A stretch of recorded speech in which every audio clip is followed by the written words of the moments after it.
Welcome to Real Wealth, Real Health, the show that empowers you with insights, information, and inspiration to achieve your version of financial wellness. Learn how to balance living a full life today with planning for the future. This podcast is brought to you by Alpha Investing, a real estate-centric private capital network that provides exclusive investment opportunities to its members. And now, here are your hosts, Ada Piederico and Daniel Coca.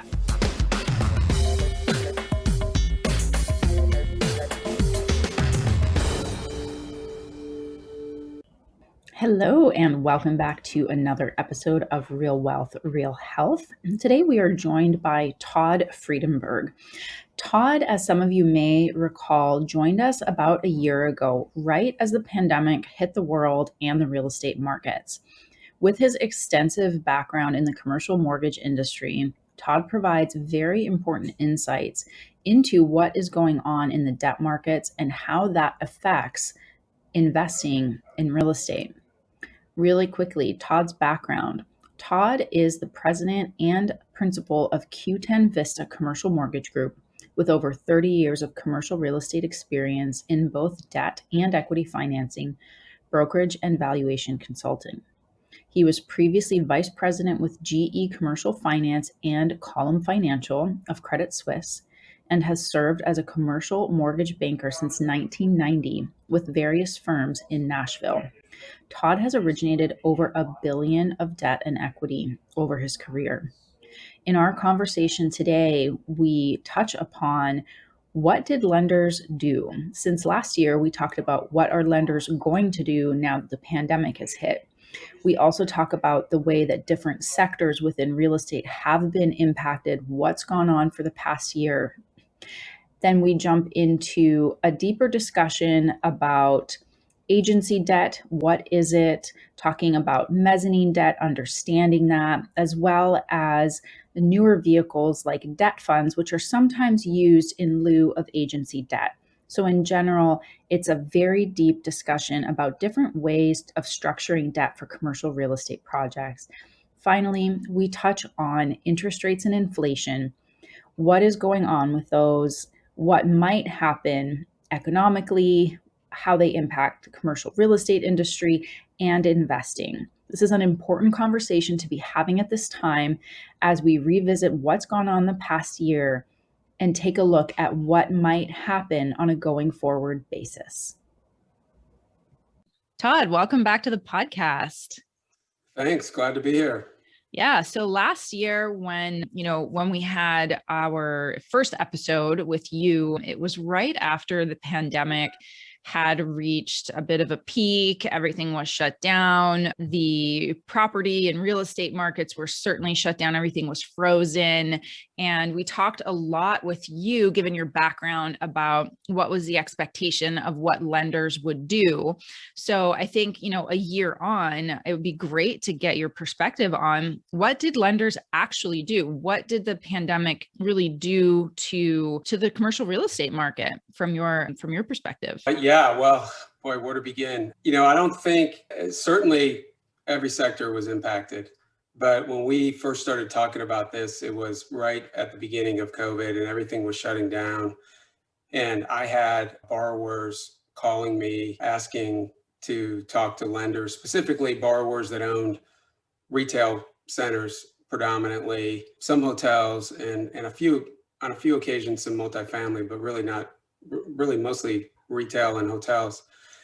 And they were, certainly concerned over how it was affecting their income. And so they wanted to reach out to the lenders and ask for some relief. In the end, and we service, really, I guess I'll lump in our whole Q10 capital group, where we service, I think it's somewhere around $12 or $13 billion of predominantly life insurance company and some CMBS loans. And it was such a small percentage of loans that we actually had to work out some really relief in the form of interest-only payments. There were virtually no forbearance. And so it was really, for about 30 to 60 days, it was a little scary, but then it just sort of evened out. And I don't think that's the case on a lot of CMBS properties, which I just didn't see because borrowers were dealing directly with CMBS servicers. So that was a little tougher, especially on the hotel front. But I mean, in a nutshell, it just, it was certainly problematic, but wasn't near the amount of issues that we had expected to experience. And I would say that would be not just my experience locally or throughout the Southeast, but through our whole Q10 Capital Group. We just didn't see the huge amount of issues that we thought might be forthcoming. What do you think was the factor or a set of factors that allowed what everybody was so afraid of not to happen? Like, there was that huge amount of fear. And like you said, like there were obviously some properties, hotel and shopping center retail was hit the hardest. But, I think everybody was really concerned about even on the multifamily side and will people pay their rents? And what are some of the factors that basically didn't come true? Because, we're busier than ever. People are out there doing deals, buying transactions. What changed to allow the market to basically like roll forward? Well, I'm not so sure it was a change. I think first and foremost, the structure of most of these loans, at least on the life company side and even on the agency, Fannie and Freddie side, were since the prior recession, when we came out of 2008, 2009, underwriting was much more stringent. I think loans were more conservative. So from the get-go, you had a much better base where you weren't over leveraged. And so that clearly helped to keep debt service coverage ratios, although they did drop, but still above 1, right? And in most cases, well above that. So the issue with retail, you had big box retailers that basically were not paying rent and negotiated deals, or in some cases just told their landlords, we're just not paying rent. And so it took a while to work through that, but it was never significant enough, at least in the loans that I saw, because I'm sure there were plenty out there that maybe didn't make it because they had 2 or 3 big box retailers that weren't paying rent, and maybe there was a shortage of cash flow in the partnership and they couldn't keep it afloat. But for the most part, there was enough money there, and the leverage was low enough that they were able to make it through.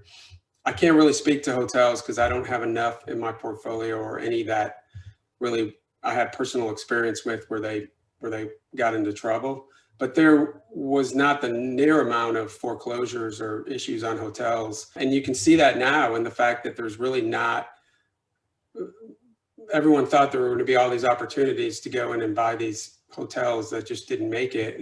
And the market just isn't seeing that, at least not yet. I know in Nashville throughout COVID, they were building new hotels. So in markets like Nashville that has experienced really tremendous growth, and will continue to do so as we come out of COVID, those hotels I think are going to do fine. Now, in other areas of the country where that may not be the case, I think we're going to see issues, but I don't think they're going to be the major issues that the market foresaw at the beginning of this.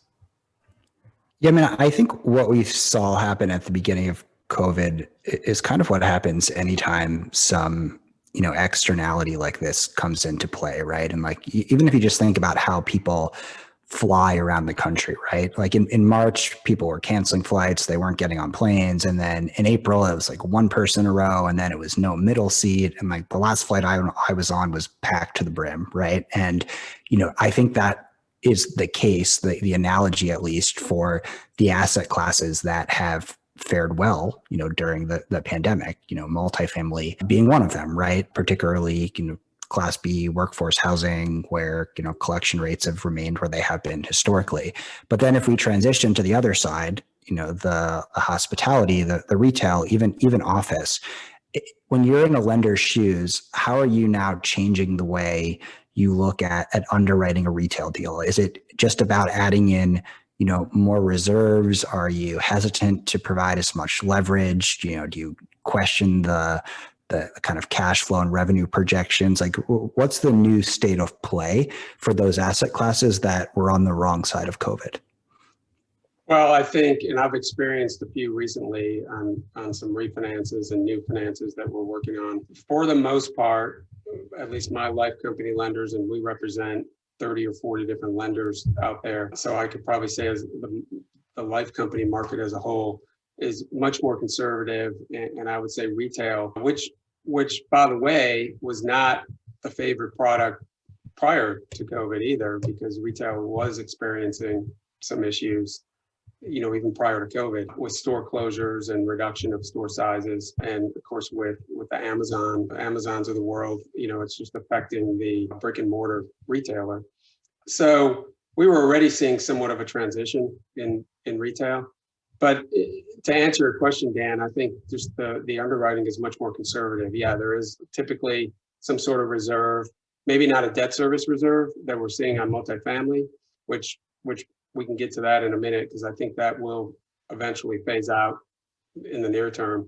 But just lower leverage is the biggest thing. I think from a standpoint of if lenders were maybe doing 70 to 75% on retail pre-COVID, now they probably don't want to go more than 65% in most cases. If you're, a grocery anchored retailer with some pretty solid tenants, then I think that's going to be the most favored retail product. But unanchored retail and just big box, non-grocer anchored retail is going to be much more difficult to finance at a higher leverage. And spreads are higher on that product type, significantly higher than, multifamily or industrial. Yeah, so let's talk about that. Let's talk about multifamilies and what was going on in that market, because I know that when we were able to finally start investing again, because we froze too for several months, and that all of a sudden there was this at a minimum 12-month interest reserve. Can you talk about that a little bit? Like, what is it? Why did they put it in place? Just so that our listeners are getting a good sense of what it's all about, because I know a lot of our investors started to see that line item in the underwriting, and it's a big chunk of money. So can you talk about that a little? It is. It's a decent size reserve, especially if it's a much larger deal. And so really Fannie Mae and Freddie Mac were the ones that, we're really seeing this on the agency side. And at first it was kind of a 12 to 18 month, what they call the COVID or debt service reserve. And at the end of that period, if you were maintaining for the prior 3 months a debt service coverage of say 120 or 125, then they would release the reserves. And we're just coming into that period now. If you financed right, back in April or May, where we're going to see the effect of that. But in general, today we're seeing still a debt service reserve anywhere from 6 to 12 months. I'm not seeing many on the 18-month side. If the loan amount is more than $6 million, it's typically going to be a 6 to 8 month reserve, and under that, typically 12 months. And of course, you can borrow that. It factors into your leverage, and so a lot of borrowers are just borrowing that reserve, which they'll end up getting back, hopefully within the 6 to 12 month term. So it hasn't really put a damper, I don't think, on, certainly volume was down for several reasons. And I would attribute part of that to the debt service reserve, but interest rates were so low, people were taking advantage of still financing. In the last probably 2 to 3 months, we've seen spreads increase about 50 to 60 basis points, but rates are still sub 4, and I think volume will be there. So, so that's kind of the gist of what's happening there on the multifamily front. And do you expect that the interest reserves will phase out, or do you think people? Yeah, definitely. I mean, they will. It's a question of when, which is kind of the weekly question right now. I've got several agency deals I'm working on, and it's always the first question my borrower asks is, at what point should we wait? Should we do it now? And nobody knows. The agencies really aren't giving an indication. I think we're going to see this debt service reserve at least through probably summer, or even through the fall, before we see that go away. As long as the demand is still there, I don't think that there's a reason for them to say, hey, we're gonna not have it. So Todd, can we take a quick step back, right? I know we often talk about, debt financing in very specific detail, but as I'm an investor, right, and I get an offering memo from Alpha, and I look at the summary of the debt, I'm usually going to see either, Freddie, Fannie, agency debt, or I'm going to see some type of debt fund. Can you just talk a little bit about the core or key characteristics of each and maybe some of the pros and cons and why a sponsor might choose one over the other, rate aside? Sure. And I think I don't have a lot of experience on the debt fund side, but so let's push that one aside for a minute. But I think that it really depends on the product and what the objective is, right? If it's a long-term hold, then they're trying to typically leverage up and lock in a low rate for a long period of time. And so, agency debt, if it's a multifamily deal, agency debt's very attractive. Life company debt is attractive as well if maybe they're not going to leverage up as much. They both have similar prepayment requirements in terms of yield maintenance. So there's always going to be some sort of a prepayment penalty. And then, shorter term, you're not as impacted by that prepayment penalty. And rates are still low. You can get some interest only, typically on if they're doing a 3 or a 5 year deal, sometimes you can get interest only for that entire term. And especially on a value add transaction where you're going to go through leasing the property, renovating, leasing it up. And so there's an advantage to having those interest only payments during that period before you put permanent debt on it, or if they're going to, maybe they plan on selling it down the road, so they don't want to get hit with a prepayment penalty. I mean, I think that's probably the first thing that a borrower or sponsor is going to look at in terms of, it's the timing. How long are they going to be in the deal? And I think that's going to factor into which way they go on the debt. Yep, that definitely makes sense. I think what we've seen across our portfolio recently, particularly sponsors who are looking at those 3 to 5 year terms, they seem to be favoring debt fund execution at present. Yeah, and that makes sense because a lot of these debt funds, they can go in and actually borrow to doing kind of a bank loan with a bridge or a bridge loan, and then some sort of mezzanine piece. You could do it all, within the debt fund. You might pay a little bit more than maybe an agency or a life company, but you've got more flexibility with that debt fund, which makes a lot of sense, especially when you're going to, know you're going to exit that deal or put some different type of debt on the deal within, a shorter 3 to 5 year term. I mean, most of the deals that I'm involved with are longer term, which is why I don't have as much experience on the debt fund side, because we're doing typically, especially with interest rates where they're at, I mean, I'm doing 10 to 20 year deals and we're locking in that rate non-recourse in most cases for, up to 20 years or more, in some cases even more. So question, just so that we can kind of get into it a little bit, who raises a debt fund? Where does that money come from? Well, I think probably most of the debt funds that I've been in with have some sort of institutional component, and it may be a life company or someone along the way that's investing a significant amount of money into the fund. But then it can also be, high net worth individuals, family offices, things like that are contributing to investing in that fund.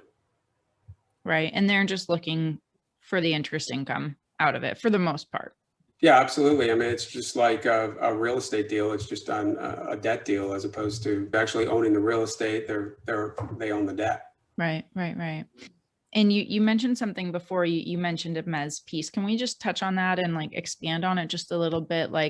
What does that mean? What is mezzanine debt? And when it's used in in a commercial real estate structure in a capital stack, what does that do in terms of the risk profile of a deal? Well, I mean, it depends on the deal, but let's take a multifamily deal, for example. Yeah. A lot of times we'll see leverage up to, let's say 75%, and maybe they're trying to get to 80. And so that extra 5% piece on the capital stack might be a mezzanine debt that is going to be a higher interest rate, but as it factors into the overall deal, it's such a small component that, you might have, let's say your agency debt's at 3.5 or 375, and you do a mezz piece at 10%, your blended rate is still pretty low. And so it does increase the risk, right? Because you've got additional debt to service, but typically the mezz piece is a much shorter term, and it's going to get taken out along the way, either through a refinance or a sale. And most mezz debt is, 2 to 3 years, and the mezz lender typically wants to get out as soon as possible. So those deals are structured, with fairly low risk, depending on the deal, but they're not the first loss piece. Or they are the first loss piece. So they're, they want to be sure that they've got plenty of coverage and it's not over leveraged in order to get paid back. Right. And tendentially, is it secured or unsecured? Well, they're typically in a second position behind the primary lender. Right. So it is to a certain extent, but if something goes south on the deal and there's not enough to take out the first lien, Right. then there may be nothing left on the back end. Right. Yeah. And I only bring it up because I've seen that a little bit. And for any investor that's listening and that is seeing it, I think it's important to understand that mezzanine is a debt position and it comes ahead of equity, and to be careful of what your total leverage is on a deal, because it might look like 65 on your first lien, and then you have mezz that'll take it to 80, 85. And I think it's just really important for people to understand the purpose of it and how it can actually impact an equity investor and their risk in a deal. Well, I think in most cases too, the purpose of the mezz debt is maybe you're doing it's a value add transaction and you're going to go in and do some renovations and increase rents, right? So as you're renovating units and leasing those units up at a higher rent, you're able to, your leverage is actually coming down, right? So your debt coverage is going up. And so the risk, as you work through the renovation and the lease up, your risk goes down. And as long as that's going to plan, then in most cases, I've been doing this a long time, I've not seen a deal go south that had some mezz debt on it, but most of the mezz debt that we've done is, been a lower leverage, we typically not more than 75 to 80% on the debt. Interesting. Thank you for that. Yeah, I just thought it'd be interesting to kind of dig into different types of debt Sure. in deals, because we're seeing that. I'd like to switch gears a little bit and talk about probably questions that are top of a lot of people's minds, especially these days, as we saw the stock market take a bit of a wobble with inflation fears that kind of came through the media. Can we talk about that a little bit from your perspective and what you're hearing and seeing? And specifically, if we can start with, if inflation goes up, if, when, and how much, how does that really affect real estate investors, real assets, and specifically commercial? Yeah, well, that is the real question. It's not if, it's when, because I think with all the stimulus money coming into the economy and interest rates have been just, at rock bottom, I think ultimately we're going to see that inflation at some point. I don't think it's going to be hyperinflation that maybe some people are projecting, but I am not an economist. I'm far from it. So, but yeah, I think in general, I think that the real estate market is going to fare well throughout what we might consider an inflationary period in the next, few years. I really don't think we're going to see that until 2023 maybe, and I'm not sure what that's going to look like. But I think, the economy will continue to do well. Interest rates, the Fed's going to try to keep interest rates under control, and rents will probably continue. We're going to see an increase in rents as the economy rolls on, especially coming out of COVID. So I don't think we're going to see a negative effect of inflation on real estate going forward. And does it normally or not? Like if inflation goes up, asset values go up as well. So is there a correlation with interest rates, just from a technical, just, knowledge-based perspective? Like if inflation goes up, do real assets also rise in value normally? Is that? It depends on the type and amount of inflation, right? But I think if rents, if inflation is causing rental rates to go up, whether it's a multifamily deal or a retail deal or an industrial deal, whatever the case may be, then yeah, but yes, that would be true. But I think you'd also need cap rates to stay the same and not see, or in some cases, we're even seeing some cap rate compression still. So I think if you look back, it's interesting. I looked at a chart recently that went back 10 years and looked at the 10-year treasury yield over those 10 years and interest rates in general. And the spread is pretty much stayed the same. I mean, we've seen little ups and downs.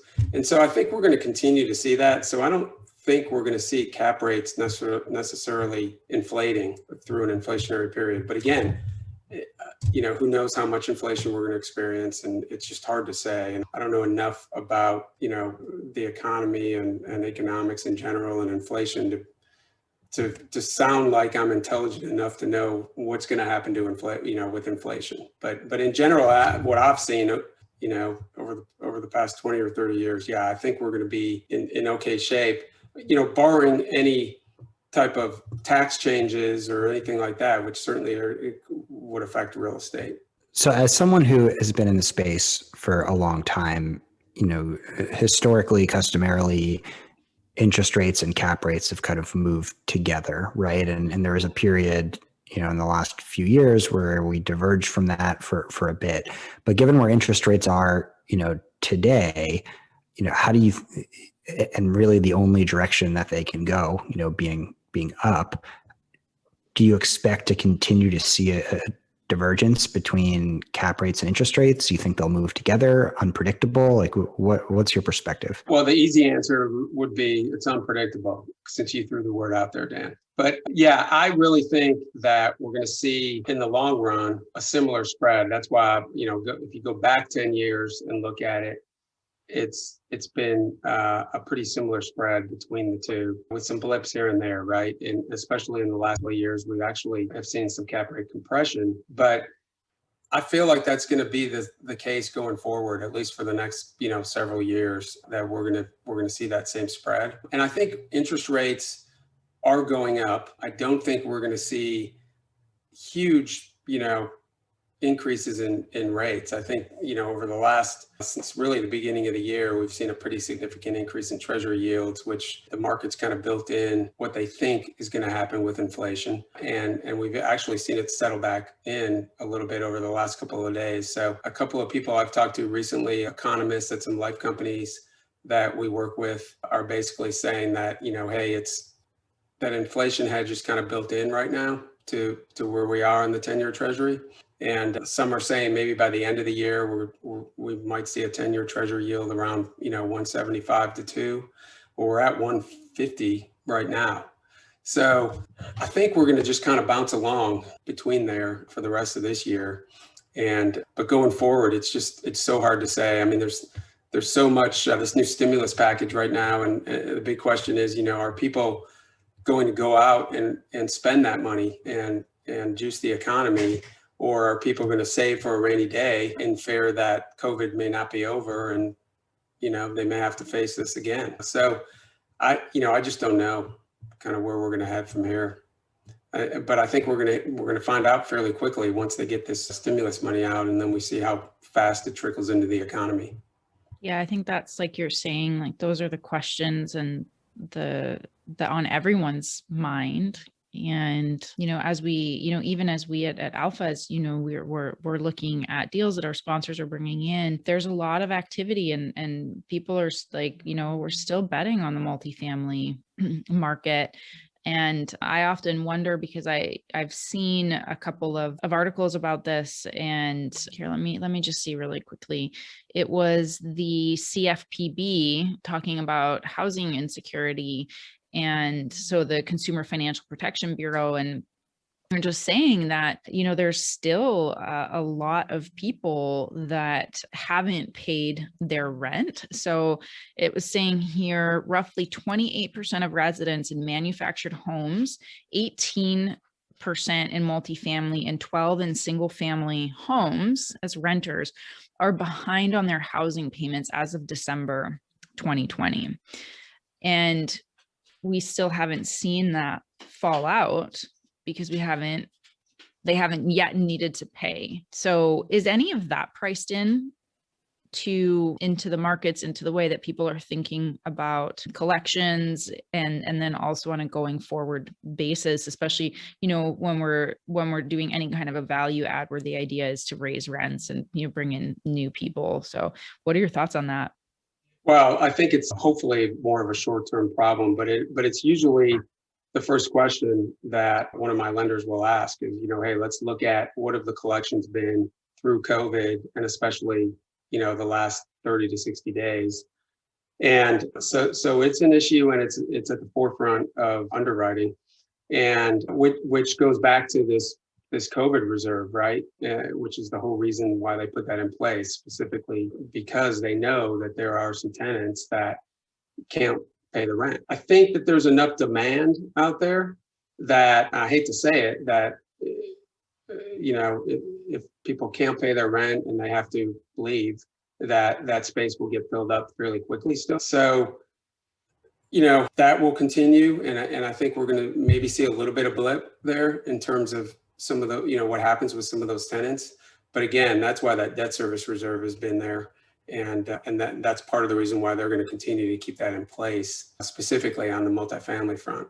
But overall, and maybe this is a change of subject a little bit, but I think that when you look at commercial real estate, last year, transactions were down significantly because of COVID. So I think I was reading something recently. I mean, it was like 30 or 40%, from the prior year in terms of actual transactions, and the same on the lending front. I know that from a life company standpoint, the Mortgage Bankers Association, did at their last survey, loan origination volume was down about 30% this is on the commercial side, right? So, and when I talk to my lenders, they all were down from the prior year. So I think coming out of COVID, real estate is really well positioned right now to have a pretty good comeback, and especially given the investment alternatives. So returns are strong, and we've not seen cap rates go up. And, the big question is going to be, as interest rates do go up, what happens to the cap rate? Are we going to see that remain the same? And I think we've already addressed that. So, I think there's a lot of good news on the horizon coming out of COVID right now for commercial real estate, and specifically still for multifamily in cities that are seeing a lot of growth, and on the industrial side as well, which are, multifamily and industrial are probably the two favored products right now, and with retail and hotels probably being toward the bottom. But I think there's still plenty of opportunities out there, and I think we're going to see a lot of transaction volume over the next year or so.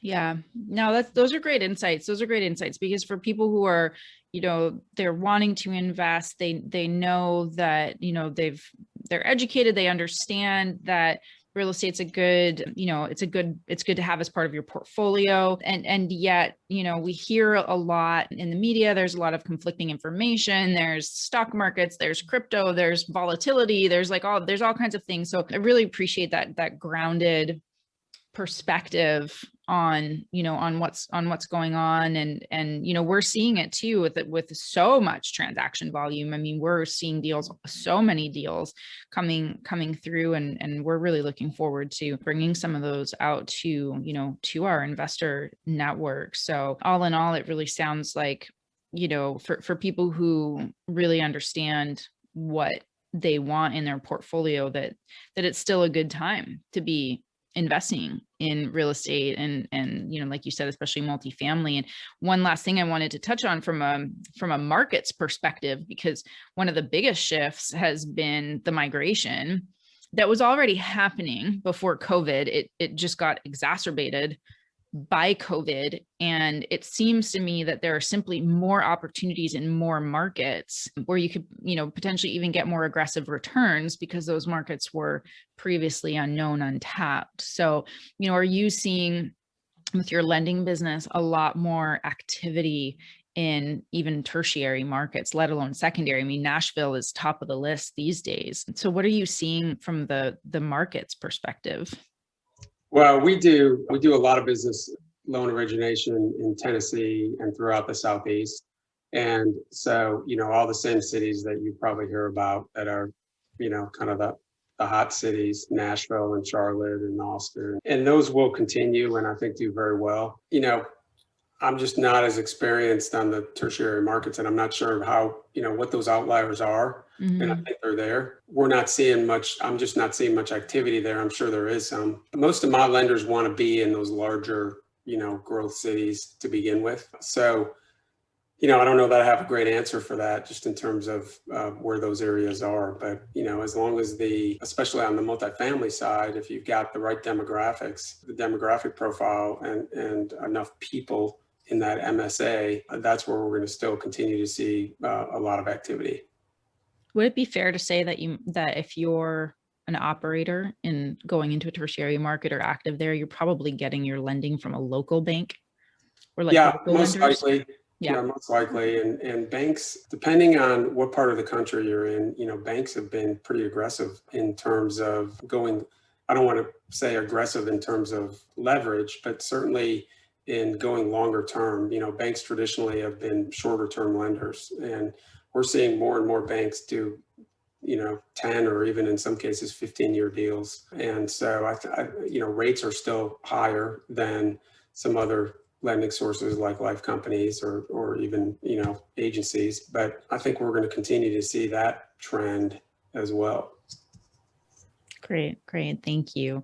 All right. And I know you answered this last year, but I'm going to ask you again. It's always a question we ask all our guests, which is, what does wealth mean to you? How do you define wealth in your life? Well, I mean, obviously family comes first, right? And so, and this is going to sound, boy, you really threw that one on me. I have to think about that for a minute. Todd, you don't listen to our podcast.